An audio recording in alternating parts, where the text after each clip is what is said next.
Last time in the first 12-hour sit, I also gave a Dharma talk. I spoke of the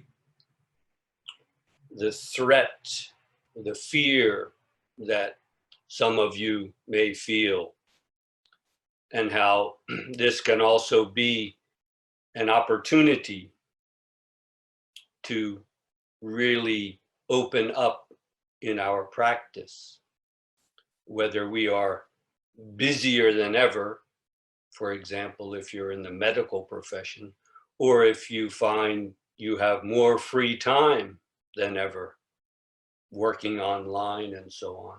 Either way, the present circumstances can be a great opportunity to see your practice through. Let us work together online to do this.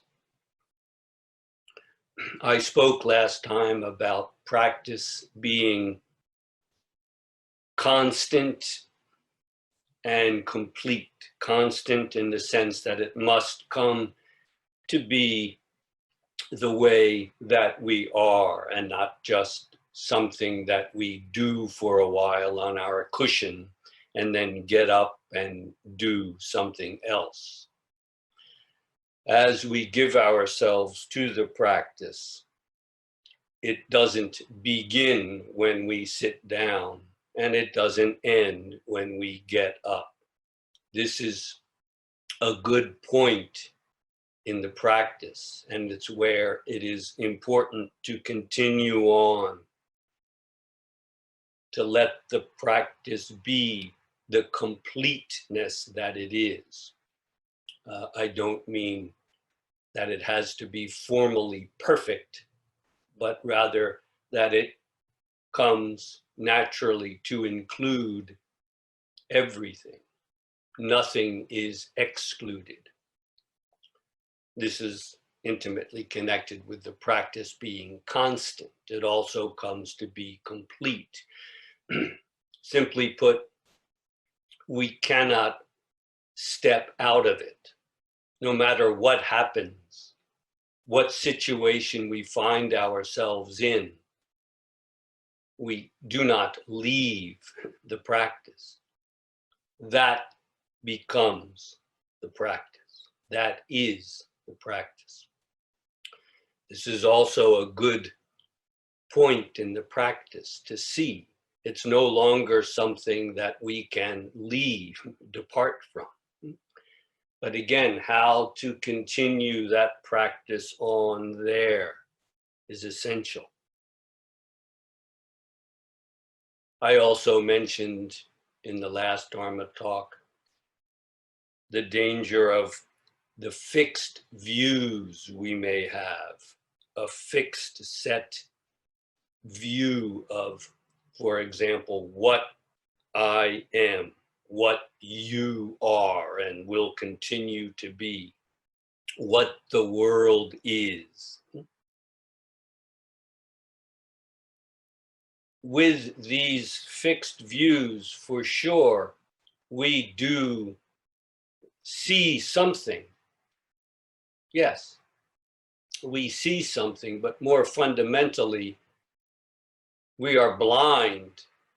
We blind ourselves to what is really right here underfoot by locking ourselves into this fixed view through myself. In giving ourselves to the practice, we naturally let go of those fixed views. First, we may be a bit shocked in seeing that we have them. But once we do, and we are truly settled in the practice, they can dissolve of themselves. The insecurity that created them and holds on to them naturally dissolves. Another danger I spoke of last time is the danger of running toward some enlightenment, some goal, using our practice as a vehicle to get to that place where all my problems will be solved. How this can really be not running toward practice, but running away from the real practice that is right here underfoot. Please beware of this. Another danger I mentioned is, in a sense, the opposite of just sitting there self-satisfied in your little world. This is no better or worse than chasing after something. In all of this, we can see what is going on, can't we? If you really give yourselves to the practice, it becomes clear, doesn't it? In all of this, it is the self seeking to put itself to rest, seeking to get free from itself.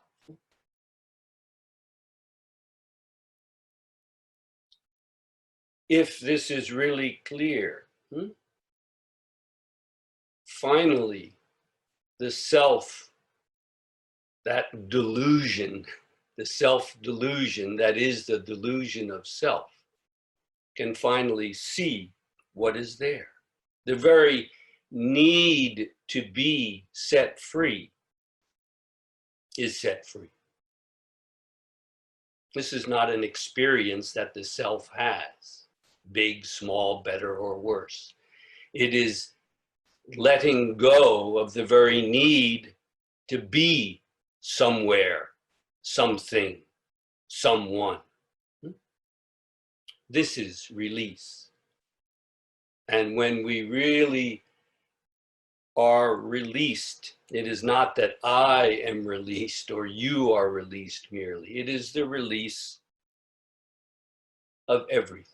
That's why the first noble truth states, numberless beings set free. This is really the first vow, and it is not just an empty promise. It is a fact that must be realized if we are serious about the practice. This is, in a word, the work of love, of great compassion, and it's the beginning, in a sense, of another practice. Let us look at that practice now for the Dharma talk today. In a word, keep the practice close to home. Of course, physically, more or less, we have to do this because we cannot meet each other physically. We don't have that freedom. Okay, we are now meeting online. It's not the same, and yet we can make use of this opportunity. So I'm not just talking about whether we can be in the same room physically, but to really keep the practice close to home, truly close, truly intimate, is not to borrow anything from anywhere or anyone, not to take some words or some teaching and become intimate with them. It can be helpful, of course, but finally in our practice, we must get really close to home. We must drop those most precious teachings that we have memorized. Really to become intimate, not to borrow some teaching, some idea, or hold on to some hope or expectation. In a word, the real practice is not objectifying anything, not turning anything into an object which we then may run away from or chase after. To not turn anything into an object. That is all that zazen is. It cannot be objectified. If it is, it's not zazen. It cannot be turned into an object. That's precisely what zazen is. Do you see? Again, to keep the practice close to home in that sense, not to turn it into something, anything, even a goal to be achieved. As it said in the Zen tradition, do not ignore the treasure in your own home and go chasing after something elsewhere. To truly come home, come to rest, to put an end to all seeking. This is essential, otherwise you know. You're like a cat chasing its own tail. And then you complain about how hard the practice is or how frustrating it is. But it's you, the self-delusion, that's what's tiring and frustrating, not the practice. This is not tiring. This is not frustrating. It is not one single thing. I urge you, if you have not confirmed this in your bones, do not waste your time in dreams and delusions, even Zenistic ones. This is the practice of great compassion. This is where it naturally arises from, and this is where it naturally goes. We need more than ever to be of service to those around us in these troubled times. The answers today are not easy. They're not always clear. Often they're contradictory. You read the newspaper, you listen to your mayor, or your governor, or your president, or your prime minister. What is the truth? Well, let go of all the fabrications. Let go of all the fabrications, all the things you and others create in your mind, and see through it right here and right now. This must be the beginning, the middle, and the end of practice.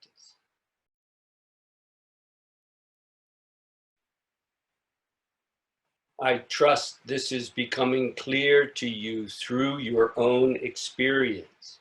If you are practicing properly, it comes to be the way you are. Then naturally, you give yourself even more to the practice. Naturally, it starts to manifest in the activities of the world, in the confusions, in the disagreements you have with someone. You realize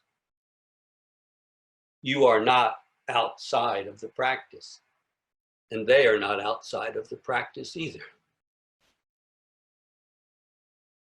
This can be continually refined, refined, yes, but the fundamental point can only be realized just under your own feet, in whatever situation you are in.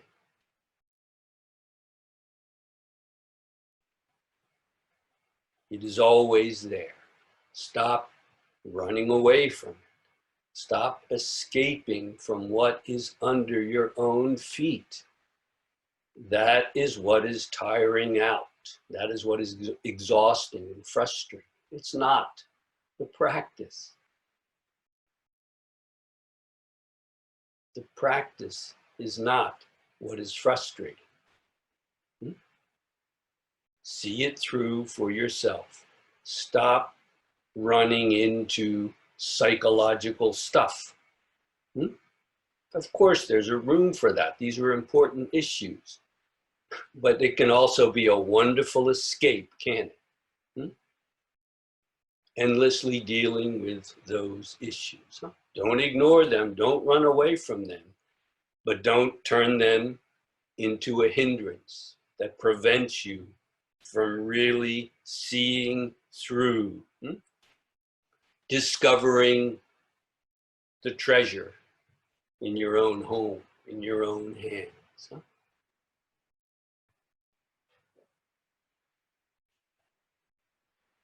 Once you get truly settled in the practice, and this is clear, and there's no doubt, this is what must be done in this life. Even if it's online, I am here for you. We can always work together online through Skype or something. I don't know when I will be able to get to Europe or Mexico or Canada or the USA. At this point, I'm not even sure if I left Japan that I would be able to return to Japan, because I have permanent residence status, but I'm not a Japanese citizen. So I have to have a really good reason to leave Japan. And the one great matter of birth and death is not really big for the immigration, I think. Anyway, I don't know when we will be able to physically get together for a retreat, but the fundamental work must be done by each and every one of us. We can do that right here and right now. But if you do get really settled in the practice and it's clear what must be done, this is a very valuable time to make contact. Send me an email and we can Skype or something like that. It's not really one-on-one, but it's what we have in the present circumstances. Let us make use of it. Again, thank you, Leon and Max, for arranging this and setting this up. It's a precious opportunity to sit together for hours and hours and to join from all over the world and see that really we are connected. We are inseparable.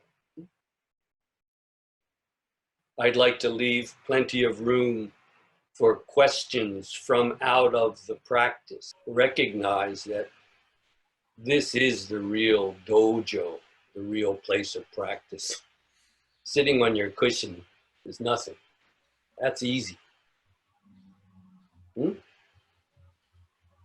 Having a conversation or an argument, perhaps with someone you don't get along with, maybe your boss or someone you work with.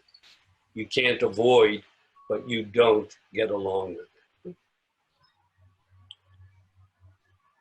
To see that that is the dojo, the place of practice, not making excuses or defenses or remembering with your fixed view what an idiot this person is, but just letting them be as they are and taking that in.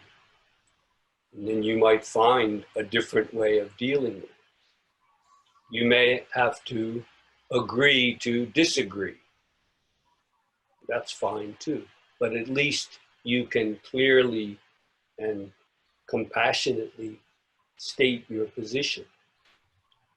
And if need be, then just calmly and in a friendly way, walk away.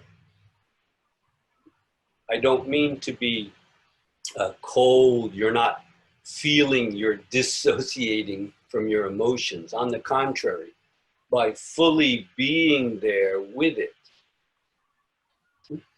you can't help but see through it. The result may be, I think that person is completely wrong. I don't think he knows what he's talking about. But there's a way to deal with that too. It's very easy to leap from there to the guy is an asshole in everything he has ever done and will ever do. You see what has just happened. Huh? You had a disagreement with someone, and now that person has just become the perfect asshole forever. You see the hole you have dug yourself into, not to mention the other person. And we know the pain and suffering that comes from it. But to really be there with the person, what happens? Sometimes, for example, you start to be able to see what's going on in their mind, the pain that they are in, the confusion that they are in, that results in their attitude. And then you can respond in a completely different way. You see? You start to see and, well, remember yourself. Yeah, I've been there. I've been there lots of times. It's really painful. And start to see that you share a common ground, despite your disagreement. You're a Canadian. Let me give a little plug for the USA, okay? Well, there's a lot of stuff going down there now. But as a child, what I learned as one of the principles of what it is to be an American is the following. I completely disagree with what you have just said, but I will defend with my life, if necessary, the right for you to say it. America has come a long way. But that statement is kind of the statement of a bodhisattva. Consider well. Huh? I completely disagree with what you have just said, but I will defend with my life, if necessary, the right for you to say. I trust this will be of some help. We all, myself included, I have to go to the university on Monday. Most of my classes are online. But yeah, I have to deal with colleagues. I know. But it has become a wonderful dojo, a place of practice, to really see our own weaknesses, our own blind spots. Again, I'm not saying now, from now on, Max, you have to agree and say yes with everyone. No, but you can come out of that same place. Compassion. You can compassionately disagree. Does that help, Max? Mm-hmm. Would you like to say anything else? No.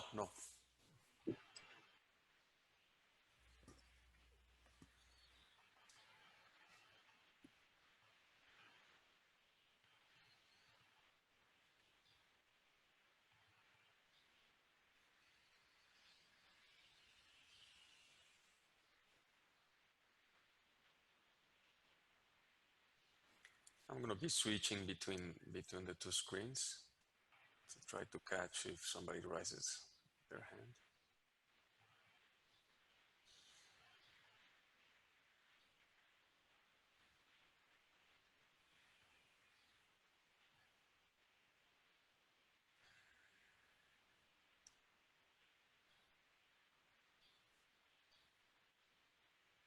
Marie-Claude.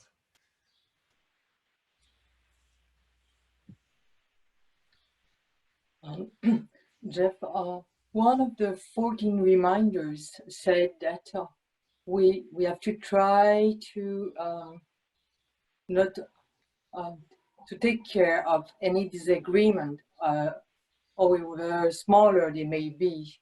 Is this another way to focus on what we have on hand to work, or just? I'm trying to make the link between what you just said and the 14, this reminder. Disagreement, however small, did I get that correct? Yeah. Can you give me an example in your own life of how that works? Oh, I would say, however smaller means it's not something about a big issue. It's just a burnt toast, or it's just little things of everyday life. This For is what, example, just let's say someone who avoid to say hello when they meet, just so because this is a different view of seeing relationship, let's say, and over the time it can become something that an hindrance. I see, yeah. It's a good example. Here in Kyoto, walking down the street, it's very important to do what we call aisatsu, kind of a greeting, if you see someone. Konnichiwa, a good day or hello. But it doesn't always happen, especially everybody in Japan, pretty much always, but especially now, they're wearing a mask. And, by the time they've walked by, oh, that was the lady from the bookshop. I didn't realize because she had her mask on. So that some of it can be just an honest mistake. You don't want to start going hello to everybody. But to not be greeted can just be, next time I'll make a little more of an effort to greet that person, whether they greet me or not. Or it could be, as you're saying, in a sense, it's a small thing, but it can become a very big thing if we start obsessing about it, right? That person didn't greet me, and therefore, what an evil person they must be. You can build that into a whole, it can become very, very big. Or you can simply, he didn't greet me, she didn't greet me. And perhaps next time I'll make a little more of an effort to greet them myself. In Kyoto, you have to be careful, Marie-Claude. You've been here, huh? Yeah.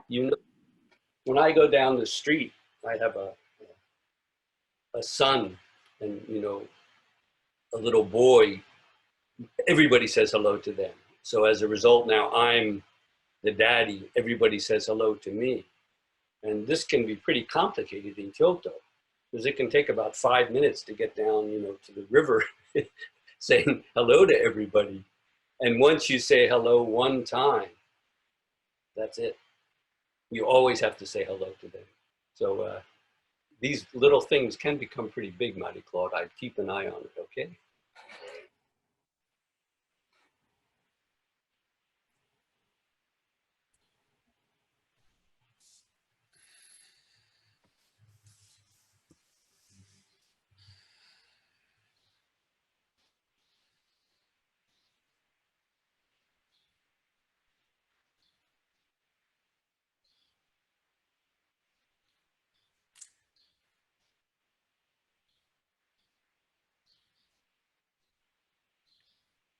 Someone has their hand raised.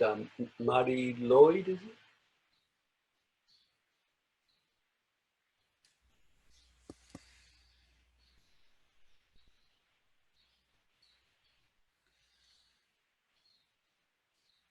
Am I audible? I think I've unmuted. Am I audible? Thank you. Yes. So for many, many years, I was able to go very regularly for sessions to the Montreal Zen Center. And of course, as you know, Jeff, our teacher died. And also, I had no idea how rich, I had no idea how rich I was. So I also was welcomed when I first started practice, 25 years ago.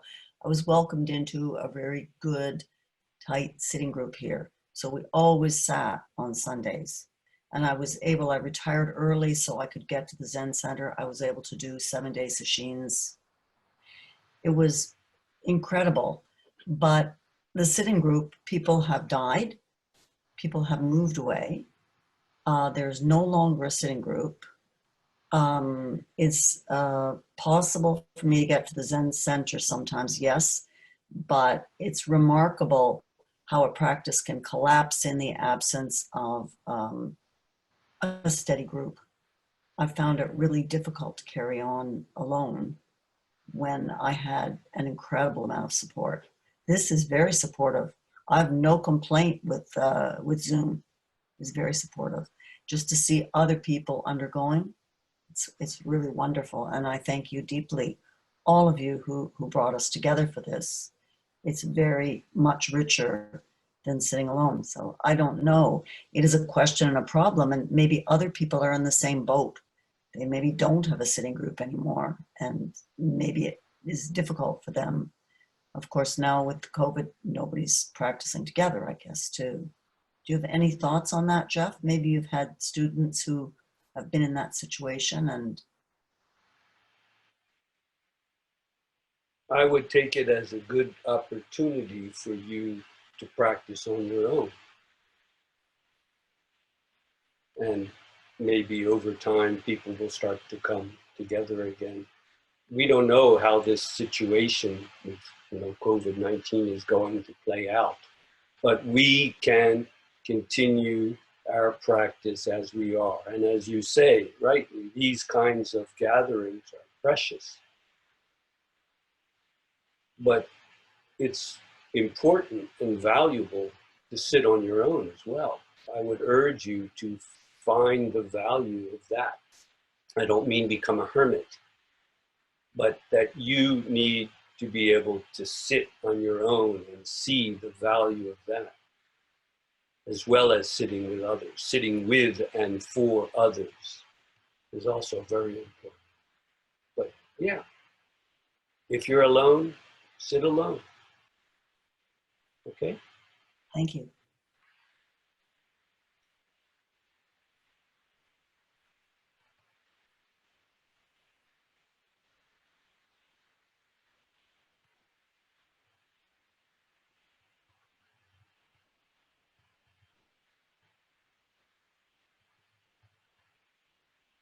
Yeah.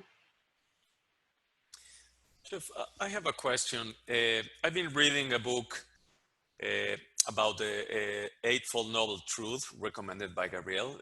It's written by Bhikkhu Bodhi. It's really, really good. And I know that we don't talk directly about the Eightfold Noble Path in Zen, but I found it essential for taking the practice to the world. You know, I find it essential, and I feel that I cannot keep practicing not attending and going very deep to the Eightfold Noble Path, even if it's not very, we don't mention it in Zen often.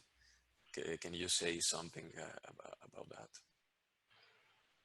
Well, as you may know, I like to say that in Zen, we don't talk much about the Eightfold Noble Paths because we have trouble remembering all 8 of them.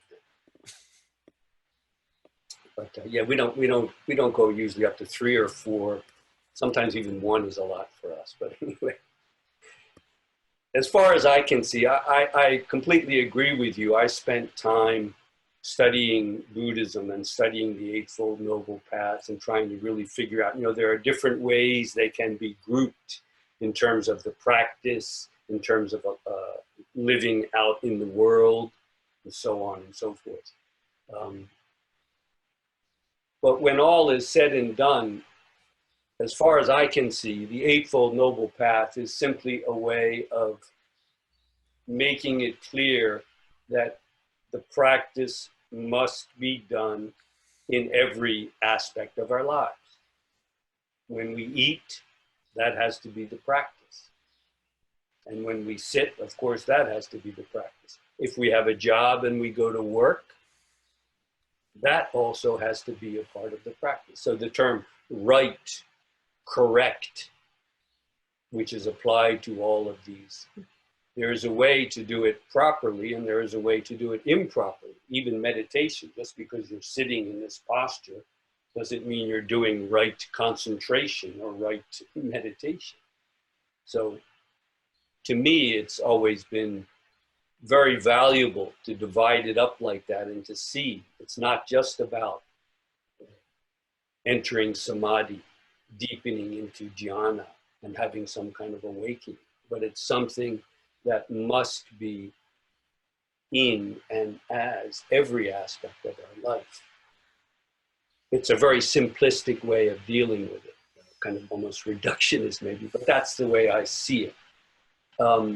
Would you like to add anything to that, Leon, from your recent experience reading and practicing with them? Yeah, that, usually, okay, I do zazen since many years, and sometimes, or in the past, I think, okay, if I sit more and I sit properly and I go to Japan every year and everything is gonna be all right and I'm gonna develop and have insight and all that, But now, studying and digging deep into the Eightfold Noble Path, I think that I have to revise all my code of ethics, all my code of ethics, all my ethics, how I speak, how is my greed, my aversion, and other things. And I don't think I'm gonna achieve that sitting more. I mean, it helps. Probably I can see it more clearly, but I think it's imperative to practice a little bit on the side, the Eightfold Noble Path. I mean, I think I cannot keep going on if I don't attend to some of my ethical issues, Yeah, the right speech is very important. I often wondered, they often speak of body, mind, and speech, practicing body and mind and speech. What speech? I mean, body and mind. I guess speech in a way is kind of the body and the mind, hopefully coming together. To speak, you need a body, but you also need a mind. But there's a lot of emphasis on this correct speech, right speech. But when you see how important this kind of communication is with human beings, it's immensely important to be mindful, just to put it very simply, to be mindful in our speaking. It has always shocked me when I practice with people and we do zazen, as you're saying, we meditate a lot, many, many hours. And then as soon as it's over, it's like they're making up for all that they didn't say, and they're just blabbering, they're just spewing, I could never understand that. Once you're finished sitting, you get up with that mind and then you do what needs to be done. Speaking is an important human function, but we have to speak from here as well. Isn't that what you're saying? This must be a valuable part of our practice, not an escape from, the pressure that we had because you're not sitting properly, then you have this escape valve with, talking. No, the talking itself should be coming out of the same place, the practice. And yes, this takes time and care, consideration, but it's also a wonderful practice. Thank you, Leo. Thank you, Jeff.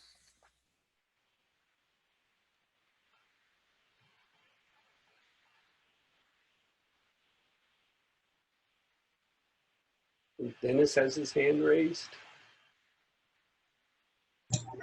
Yes, can you hear me okay? Okay, good. I have this little app on my phone that's a timer. It's a meditation timer, it has bells. And it does all kinds of things that I don't really ever use, but one of the things it does is it logs the number of hours that you've meditated. And I looked at it one day and I was astounded of all the hours that I've sat on my butt. And that's only a small piece of it since I got the app. That's only a tiny fraction of all of it. And I'm amazed and disheartened that all of this time that I've been trying to do zazen, and I still don't, I'm not sure that I've ever done zazen. It feels very elusive. All those hours don't buy you zazen. And I'm not sure what my question is, but it's a, if you will, a koan for me. Mm. to find out what is that? What is that I've been chasing after for so many hours?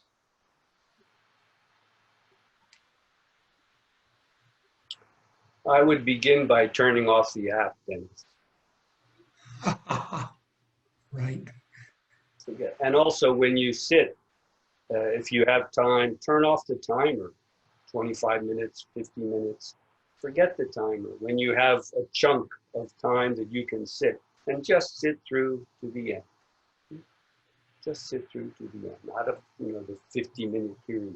Sit through yourself, not as some willpower, some achievement. Is that still there in the background, Dennis? Somewhere to get to, someplace better than here. That's where you need to dig in and not let go. What are you running from? I'm not sure what I'm running from, but I'm running to something that seems abstract. And I know that it's Then not. throw it away. Throw it away. Can't Throw be it good away. if it's an abstract. If you're running toward anything, you're deluding yourself. That's not zazen, as you yourself said. And it's very important that you realize that. So many people spend their whole life just sitting there, self-satisfied in their little shell. It's much better to be painfully aware that something is still lacking, but don't put it out there. You know what I mean? There'll be a time then when I won't feel this way. See into the root of how you are really feeling now. You're still trying to get out of it. All you need to do, Dennis, is go all the way into it. It's right there. It's right.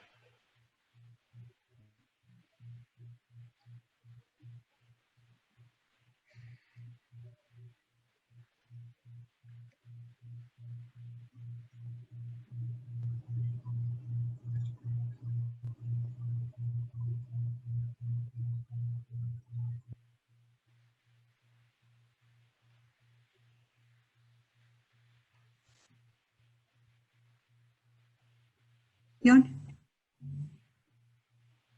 Yes? Hi, yes. I'm right. I want to ask about the difference between delusion and ignorance. Is there a difference? It's the Yeah, in Buddhism, there are many terms that are used.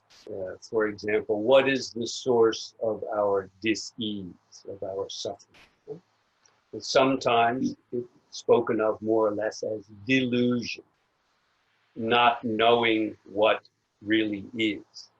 Therefore, we blindly seek something else, and then we just create more dis-ease and more dis-ease. It's based on a kind of delusion, a kind of an ignorance. We are deluded. We don't know the true nature of ourself and all things. So this continues on. Is there some original sin that it goes back to? Buddhism doesn't bother with that in a sense. It's simply acknowledged as the existential, experiential fact that it is. If you look into your experience, you can see that. It's very strange, isn't it, Martha? To delude somebody else is not so difficult, right? You can trick someone else, but the real point is, of course, the delusion, it's self-delusion. The self-delusion, really, that is the delusion of the self. Martha, how do you delude yourself? You're the one that's deluding, and you're also the one that's being deluded. How the hell do you do that? Well, does that say something about the nature of the self? It says it all. It says that. So delusion is often spoken of in Buddhism, but ignorance, you might say it's another way of seeing it. Because we are ignorant, the delusion continues. They're not really two different things.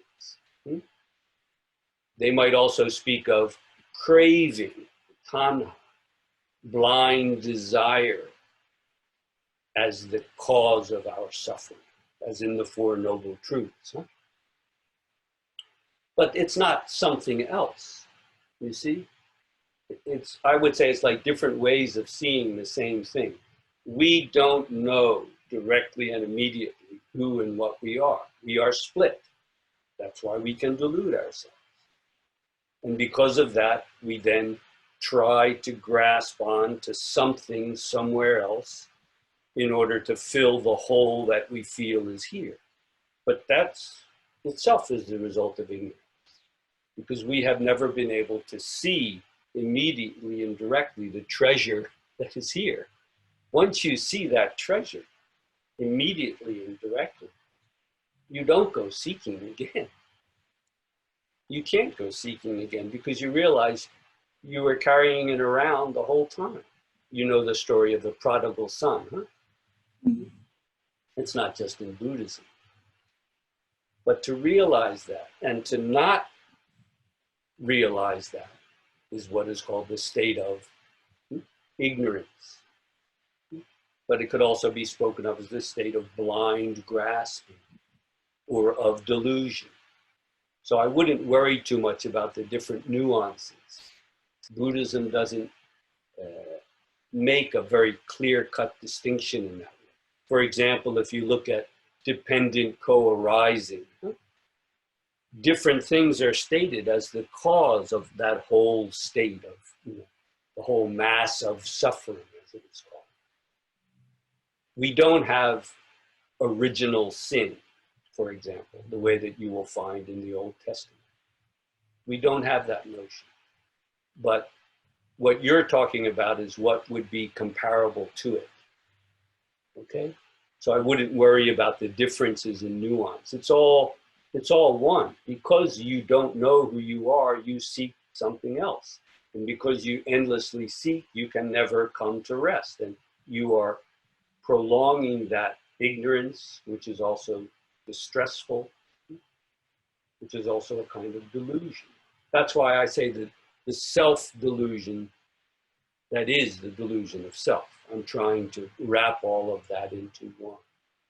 Does that help, Martha? Thank you.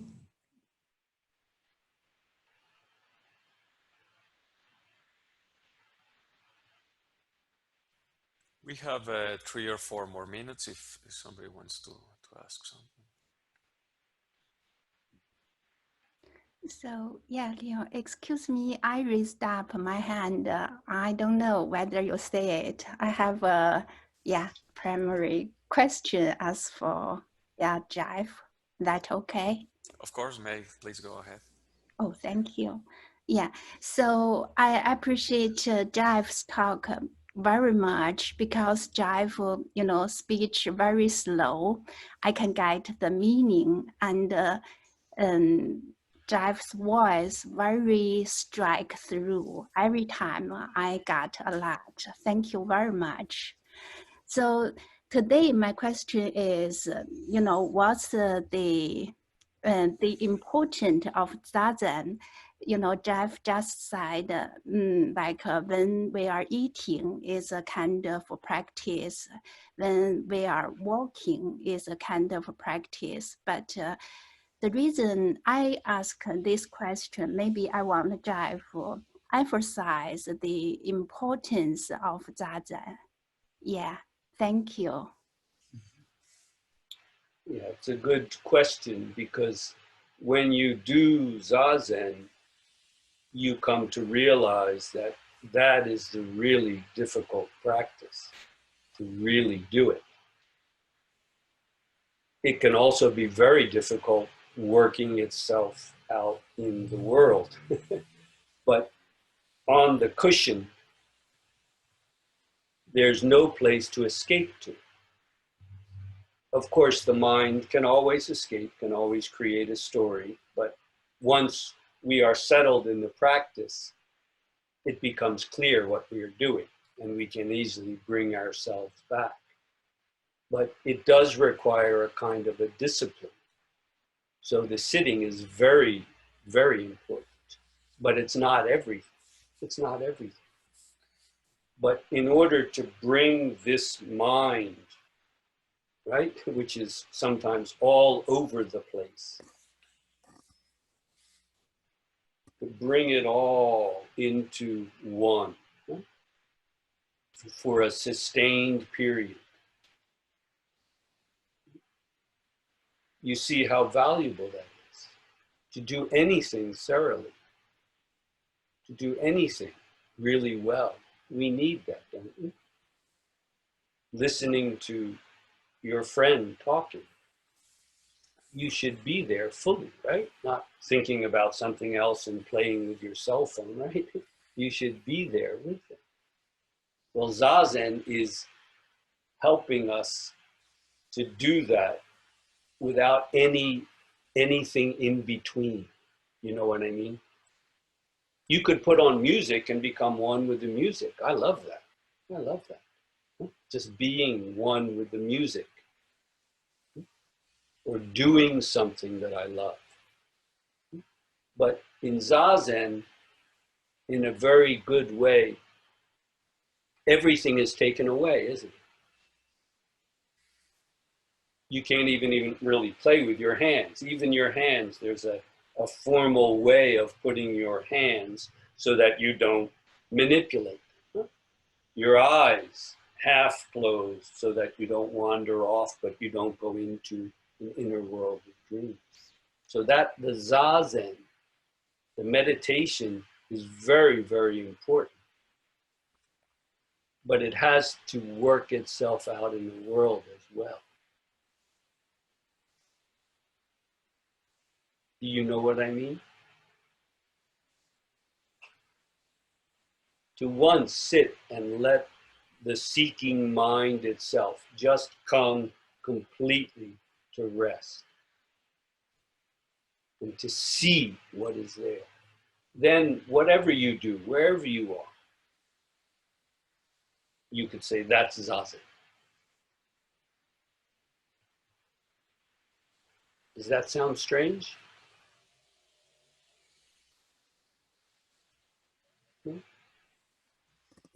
Where are you now? Are you in Mexico or in Oh, China? oh yeah, Jeff. So I based in Beijing, but now I stuck in Philadelphia. Oh, in Philadelphia. Yeah. Thank You're you. with Juliana, I suppose, huh? Yes. Yes, wonderful, wonderful. Yeah. This Thank really is a international crowd. Oh yeah. Thank you very much for your answer. It's really helpful. Yeah. Thank you.